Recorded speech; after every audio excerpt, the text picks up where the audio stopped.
It took Kanye 14 years to build good music into an empire, and exactly 6 seconds to embarrass the label's biggest success story. Push Up or Big Sean? Oh, I love this. I already decided that when I die, on my tombstone it's gonna say, I deserve to be here because I signed Big Sean.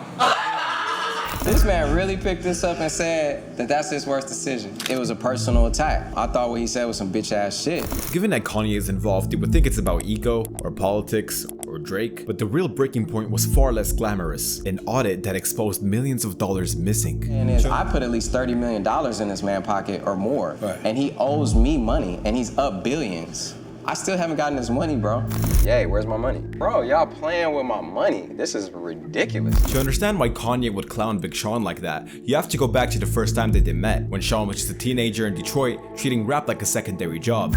Yo, what's up, y'all? This is Kyle Louis Vuitton Don. Just want to shout out to my dog, new good music artist, Big Sean, straight out the D. Finally famous in the building. Holla.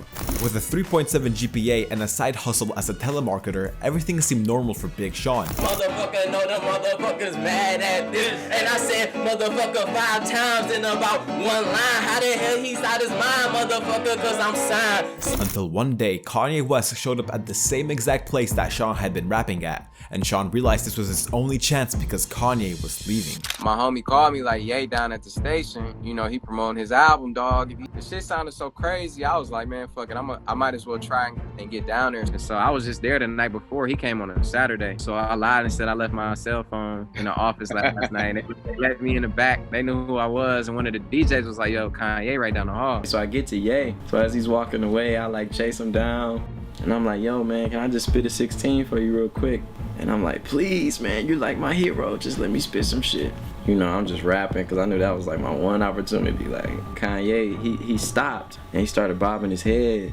And then after like punchlines or whatever here and there, he would be like, oh, shit, oh, you know. Kanye was impressed. He took his demo, but the part that happens next is the part that no one tells you about. You have no idea, man, all the times I went through. Some of the hardest times of my life. You know, and there was a lot of ups and downs that I went through, a lot of depression, a lot of like me having to rely on my faith. I'm actually holding back a lot of emotions because it was definitely quite a time where it could have went either way. He said he wanted to sign me, but then after he said he wanted to sign me, it took about almost 2 years after that to actually sign to him. But for those 2 years, it was very hard. And I just remember being broken down to tears, just like, man, I don't know how I'm gonna do this. And I enrolled in community college, and I went to the community college, and I was gonna start class that next week.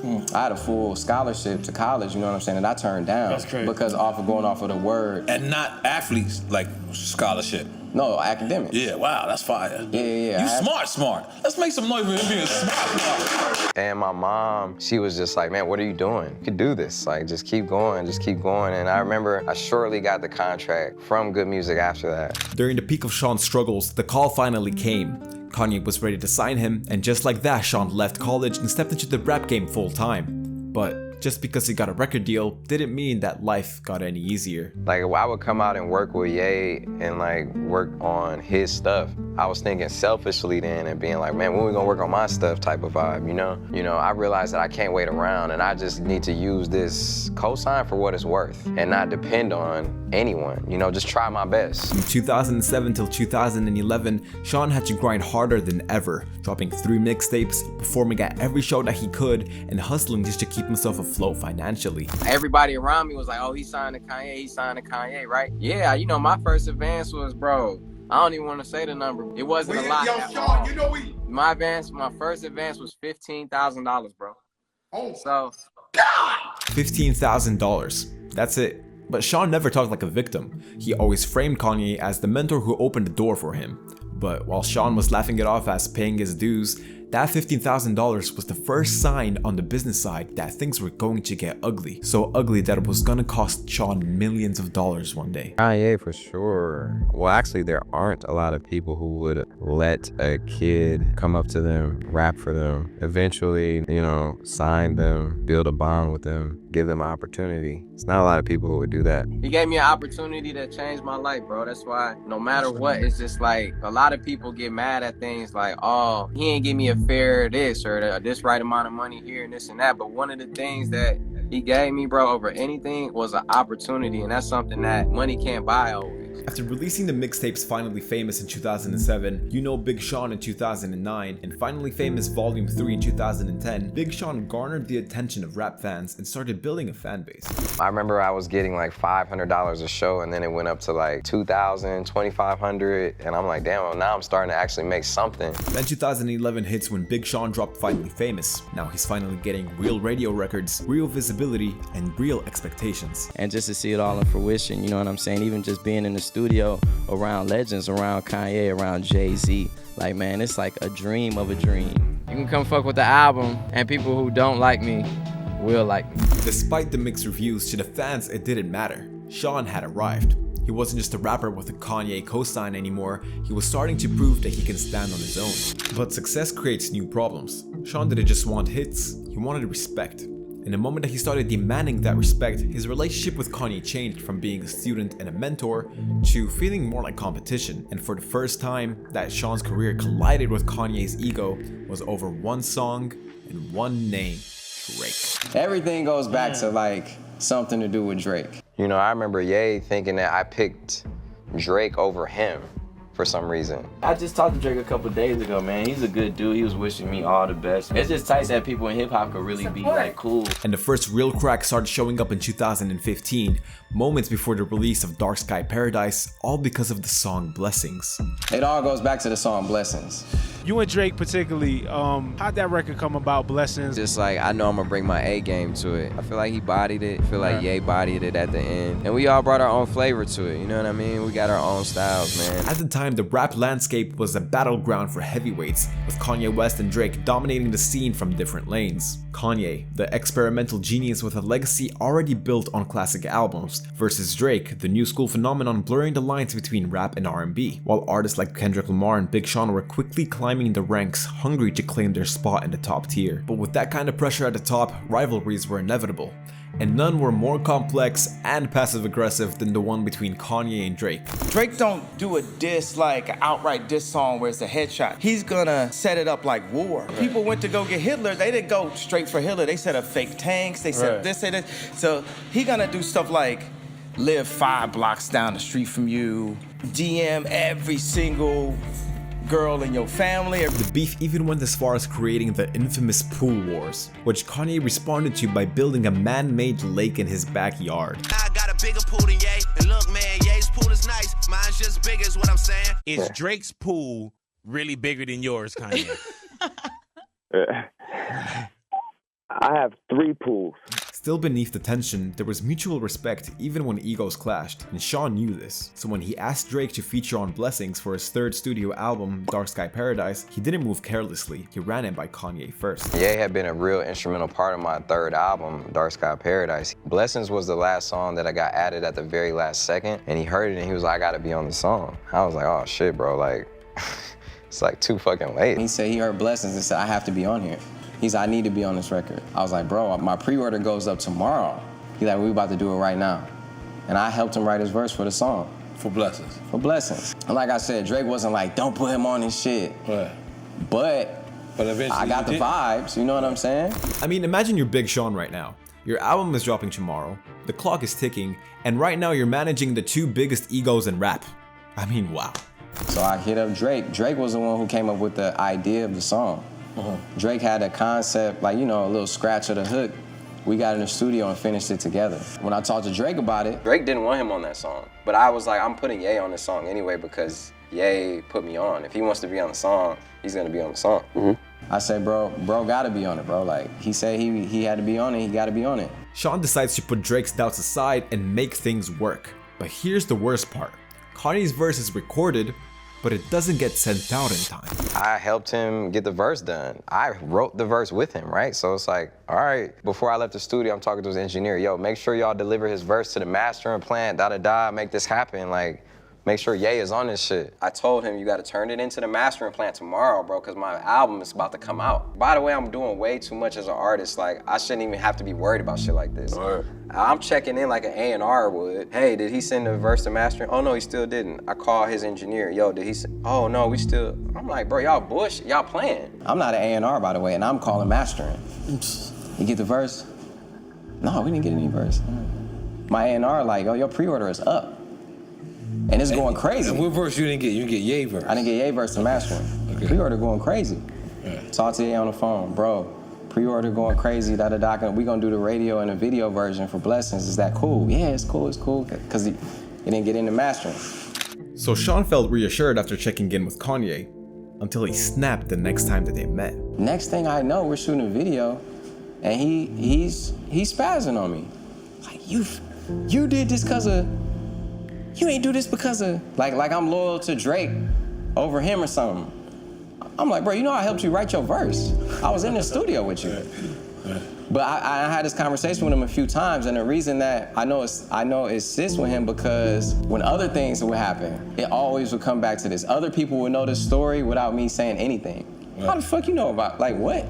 Right. I had to pull him aside a few times and be like, yeah, you know what happened, right, with that song, like. And from that moment on, it seemed that Kanye had an agenda against Big Sean. Despite being signed to Good Music, Sean was noticeably absent from Ye's solo albums. No verses, no hooks, not even a background vocal. Other artists on the label like Pusha T, Kid Cudi, and John Legend were getting prime placement, but Sean was left on the sidelines. Though Kanye was still listed as an executive producer on Detroit 2, he didn't appear anywhere on the project. And while he publicly congratulated Sean after its release, it felt more like a formality than real support. Whatever bond Sean and Ye had was slowly dissolving, and not in flames, but in silence. Until Kanye got a little drunk on Drink Chaps. That when I die, on my tombstone it's gonna say, I deserve to be here because I signed Big Sean.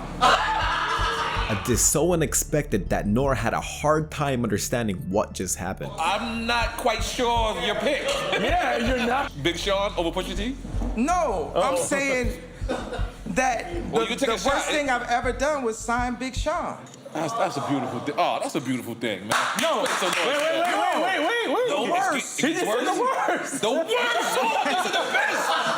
Yeah, I know. You fucked me up right now. You fucked my algorithm up. Time out. Now, I'm gonna be honest. After I looked at it, I analyzed it, because if you look at my facial structure, I'm thinking he hit you wrong. The best thing he ever said. We didn't catch it. Man, I know this man mama, bro. You know what I'm saying? I've changed this man's family, and both John Legend and Big Sean, when I ran for office, got used quick body Democrats to come at they boy that actually changed their life. And that's some sellout shit. At first I thought it was hilarious. Right. I thought the shit was funny. Right. Then I took it personal. Right, cool. In 2015, when I won a VMA with Ye and John Legend, for irony's sake, I was the first person to tweet Kanye for president. On the 4th of July of 2022, Kanye tweeted that he was running for president of the United States of America, campaigning throughout 2022, being endorsed by Kim Kardashian and Elon Musk, but only qualifying for ballot access in 12 states. Of those 12 states, Kanye ended up receiving 70,000 votes. For context, Joe Biden received over 81 million votes. So how Ye described it on our show was that you just went and supported, I guess, Hillary Clinton or the Democrats or whatever, and I didn't. Right. Yeah, and I didn't. But here's how you described it. No, right? but here's the thing. Okay, go ahead. And I didn't. Right. Go ahead. And I did not. Right. In fact, I supported him, and while he was running for president, I didn't even have his fucking number. Right. And I'm trying to reach out to him. Right. So what am I supposed to do? Support somebody that I can't even get in contact with at the time? Which I still did. The craziest part is that Big Sean never endorsed any Democrat party as Ye had claimed, and Sean even goes as far as saying that he backed him during his campaign. If you think that like I'm wrong in any way in this situation, you must, I feel you love this man. Right. I love this man. Whatever it is, you know what I'm saying?